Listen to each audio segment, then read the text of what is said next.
I salute you, students, wherever you are. Welcome to our lesson today. It's our 27th lesson. And in our today's lesson, we are going to have a continuation of what we had. We had riddles in lesson 26, whereby we also had to discuss between differences and also similarities between proverbs and also the riddles. Now, before we look at the similarities and the differences, it's very important for us to understand what a proverb is. And sometimes we say a proverb and a wise saying. That means there must be a difference between a proverb and a wise saying. And to get that, welcome to our lesson. Let's enjoy, let's have fun, and look at this proverb because they are very important as we use them and speak and use them in our conversation. It also shows a sign of wisdom and being wise. So, proverbs. Someone will say, show me your friend, and I'll tell you your characters. Right? Someone again will say, he who laughs last, laughs the best. But let's see. What's the difference, for example, from those examples? Proverbs are wise sayings that hide meaning in metaphors or similes that they employ. Proverbs are slightly different from saying because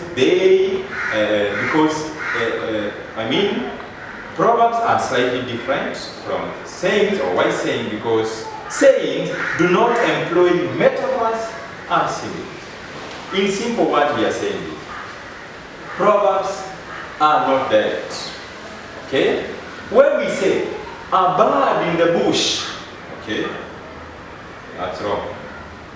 A bird at hand is worth two in the bush. Are we talking about birds? No. We have to understand some figurative language in that. We are not referring really to birds. We are referring to something that probably you have. You have something one with yourself. It's better than when you have been mentioned or been promised two or three or more, which are not with you. Now, but when it comes to a wise saying, what's happening? The other way around. Now, look at it. A bird at hand is worth two in the bush. Simply meaning, one man's meat is another man's poison. We are not talking about it at all. And we are not talking about poison.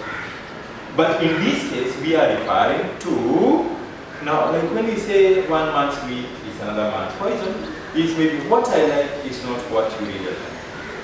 That's why you find that beans comes in different colors, different styles, different fashions, different ways.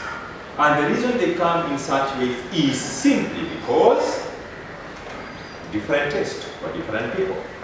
Now, a wise saying, better late than never. There is no metaphoric part of that. There is no any simile. There is no different interpretation. Yes, I've come, but I've come late. Then I say, oh, come on, you know what? Better late than never. So I've come at the end of the day. Then, you get in life what you ask for. You get in life what you ask for. So, there's nothing that is hidden. But a proverb is a little bit hidden. You need to interpret it. A wise saying is direct. That's the simple difference between a proverb and a wise saying. So but both of them, they carry meaning, great meaning. Both of them are very, very educative. Both of them show signs of wisdom. And that's why you find that most of these proverbs and wise saying are really used by the aged in our society. Now, God gave us the gift of life. It is up to us to give ourselves the gift of living well. So the gift of life has been given to us by God. Then it's upon us to know how well we want to live or how bad we want to live. That's how I say. There is nothing to interpret. It's that way. You have life. How you live is your choice. Then, in the end, it is not the years in your life that count. You know, some people say, if he is seriously a big baby, meaning the action or what he's doing, if you compare that to his age, doesn't make sense. Or sometimes you can hear someone say, hey, that child is so wise. She is not behaving like children of her age. I think she's a genius. So, in the end, it's not the years in your life that count, but probably your action and so on. Like again, when you say action speaks louder than what? Sorry, I'm hungry. Then you tell me, relax, Brian. Things will work out well. Okay? Don't worry. You'll be okay. That's you've done 0-1. This person is hungry. What they need is food. Give them food. So action are better than words. Then characteristics of proverbs. So how are these proverbs? One, they are short and fixed. Remember, proverbs, they are not long. They are very short. And apart from being short, they are fixed. And again, they have a summative function. They have a summative function. Summative function means they give a conclusion. Then, they are incorporated in speech.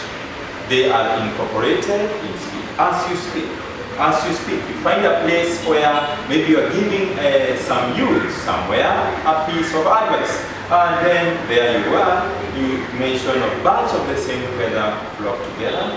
And also remember, when you tell me this is your friend, definitely I know your character.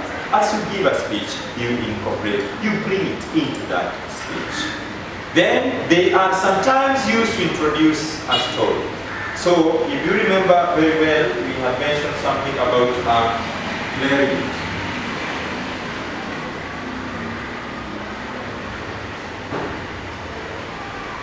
Prelude. Yes. Prelude.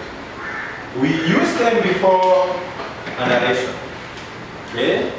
You can use a tongue twister, you can use a proverb, and most of the time it's a summative proverb. That the story that you're going to narrate is somehow related to that proverb. Therefore, it's called a summative proverb. Then, they are common within a particular language or community, or they are communal. Proverbs are really communal. So, what is the function of proverbs? Are proverbs important? Yes. So they are used to flower one's speech. They beautify. They add flavor. Yeah? They make the language smart, sweet to listen to, entertaining, and so on. So, one is that they are used to flower a person's speech. Secondly, proverbs will act as a mirror to the society. When I say they act as a mirror to the society, I mean, remember, most of these proverbs again will be somehow related to the environment, as we say on videos, and to the people who are there. And most of these proverbs, you can use it to criticize. That's why you have seen some people saying, yeah, the one who moves or associates with a thief is also a thief. And then someone says, so you are calling me a thief? No, just say the proverb. So in this way, what this person really means is that please stop explaining so many things, telling us you are not a thief. You are one of them. And because the people you travel or the people you associate with are thieves. So there is no any way you are not a thief and the people you associate with are thieves. Birds of the same feather flock together.